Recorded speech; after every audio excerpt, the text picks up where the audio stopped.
नमस्कार, अपना प्रदेश उत्तर प्रदेश उत्तराखंड देख रहे हैं आप। मैं हूं आपके साथ पूजा मोहन पांडे। बुलेटिन की शुरुआत बड़ी और अहम जानकारी के साथ करेंगे जो कि उत्तराखंड के देहरादून से सामने आ रही है। देहरादून में उत्तराखंड सरकार से जुड़ी बड़ी और अहम जानकारी आपको दे रहे हैं। 2016 वीडीपीओ भर्ती घोटाले में एसटीएफ की बड़ी कार्रवाई सामने आई है। आरबीएस रावत, पूर्व चेयरमैन सचिव मनोहर कन्याल, पूर्व परीक्षा नियंत्रक आरएस पोखरिया गिरफ्तार हो चुके हैं। भर्ती परीक्षा प्रकरण में अब तक की सबसे बड़ी कार्रवाई को माना जा रहा है। सीएम के कड़े रुख के बाद जांच एजेंसियों ने तेजी दिखाई है। एसटीएफ ने आरबीएस रावत को कोर्ट में भी पेश किया है। यूके SSSC के पूर्व अध्यक्ष समेत अन्य 2 अधिकारियों को भी कोर्ट में पेश किया गया है। आपको बड़ी और अहम जानकारी इस वक्त दे रहे हैं। उत्तराखंड अधीनस्थ सेवा चयन आयोग की ओर से दिनांक 6 मार्च 2016 को ग्राम पंचायत विकास अधिकारी चयन परीक्षा करवाई गई और इस परीक्षा में 6 मार्च 2016 को तमाम 13 जनपदों के 236 परीक्षा केंद्रों में ये परीक्षाएं संचालित हुई थी। तत्कालीन अध्यक्ष यूके SSSC डॉक्टर रघुवीर सिंह रावत, साथ में आपको बता दें कि 181/1 ऑफिसर सोसाइटी वसंत विहार देहरादून। इसी तरीके से तत्कालीन सचिव यूके SSSC मनोहर सिंह कन्याल और तत्कालीन परीक्षा नियंत्रक यूके SSSC राजेंद्र सिंह पोखरिया को गिरफ्तार कर लिया गया है और इनकी पेशी भी हुई है। कोर्ट में पेशी के अहम विजुअल आपको दिखा रहे हैं।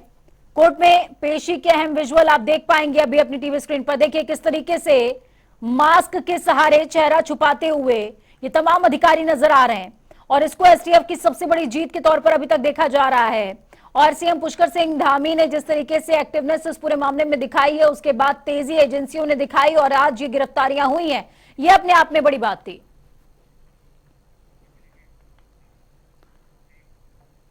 प्रशासनिक अमले की बड़ी कार्रवाई और सियासी लड़ाई दोनों पैरेलल चलती हैं। एसटीएफ ने 2016 के वीपीडीओ भर्ती परीक्षा मामले में जांच के बाद यूके SSSC के तत्कालीन अध्यक्ष आरबीएस रावत, सचिव मनोहर कन्याल और परीक्षा नियंत्रक राजेंद्र सिंह पोखरिया को गिरफ्तार कर लिया। तो वहीं इन गिरफ्तारियों के बाद शासन प्रशासन से लेकर राजनीतिक गलियारों में भी हड़कंप है। कांग्रेस अध्यक्ष करण मारा ने इसे अपनी जीत करार दिया। मारा का कहना है कि 2017 से वो लगातार इस मुद्दे को उठा रहे हैं और सदन में भी उन्होंने आयोग के अध्यक्ष आरबीएस रावत की गिरफ्तारी की मांग मुखरता से की थी। अब सरकार ने गिरफ्तारी की है, ठीक है, लेकिन हमारी मांग है कि निवर्तमान अध्यक्ष एस राजू को भी गिरफ्तार कर लीजिए साहब।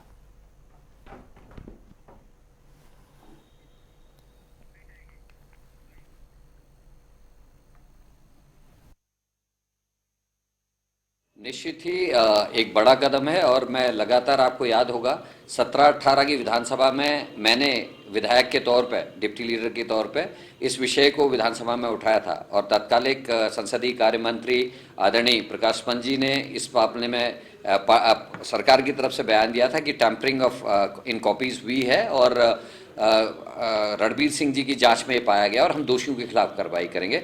दुर्भाग्य से स्वर्गीय पंत जी का निधन होता है और कार्रवाई रुक जाती है और ये आदमी के खिलाफ मैं लगातार, जब अभी वाला केस आया उसमें भी मैं कहते रहा कि दोनों अध्यक्षों की गिरफ्तारी होनी चाहिए और आज आरबीएस रावत की गिरफ्तारी हुई है।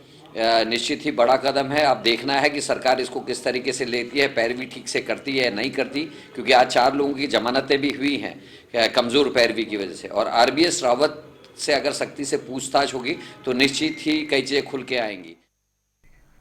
तो आरबीएस रावत की गिरफ्तारी को लेकर करण मारा भी आश्वस्त है। उनका कहना है कि अगर सख्ती दिखाती है सरकार और सख्ती से पूछताछ भी होती है तो कई सारे ऐसे खुलासे हैं जो अभी हो सकते हैं। तो चलिए ग्राउंड जीरो का रुख करते हैं। हमारे साथ में अजीत काम्बोज ग्राउंड जीरो से जुड़े हुए हैं।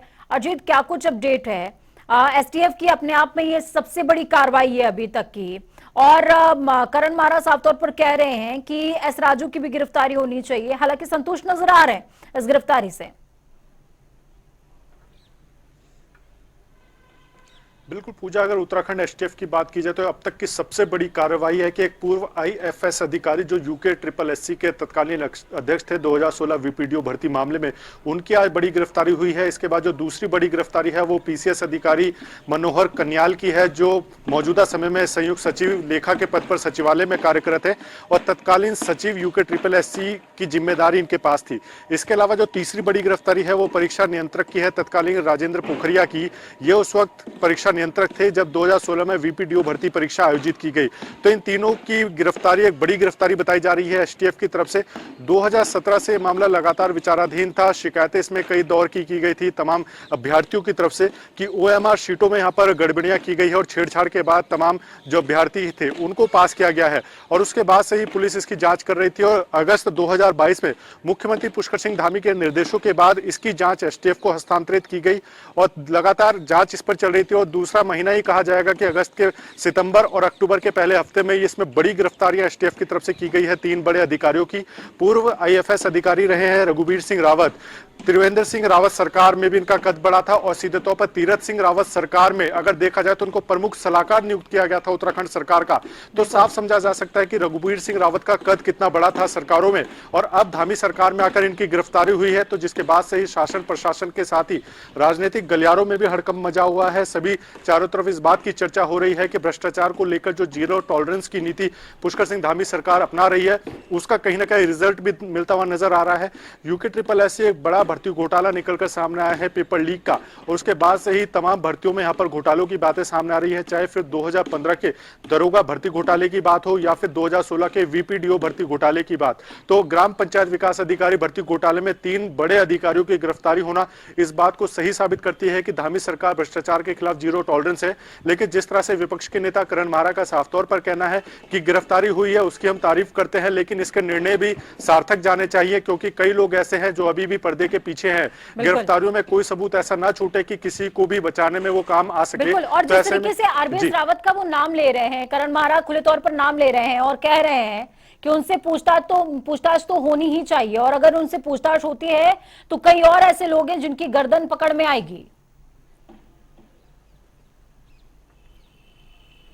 बिल्कुल पूजा, अगर हम तस्वीरों पर नजर डालें तो सीधे तौर पर अब से कुछ ही देर पहले एसटीएफ ने आरबीएस रावत समेत दोनों अधिकारियों को कोर्ट में पेश किया है और वहां पर एक्सक्लूसिव फुटेज जनता टीवी सबसे पहले दर्शकों तक पहुंचा रहा है। उसमें हम देख सकते हैं कि किस तरह आरबीएस रावत और तमाम जो अन्य अधिकारी है वो अपने आप को सीधे तौर पर मास्क लगाकर एक छिपाने की कोशिश कर रहे हैं। लेकिन पिछली जो इनकी तस्वीरें हमने देखी हैं इनकी कद काठी में कोई फर्क नजर नहीं आता था।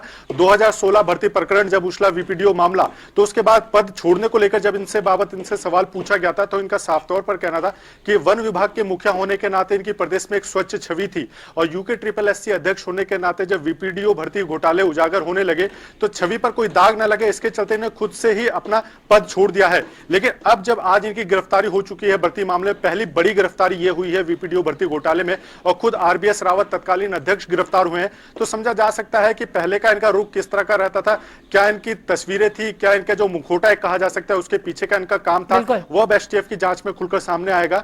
और एसटीएफ लगातार कार्रवाई इस पर जरूर कर रही है।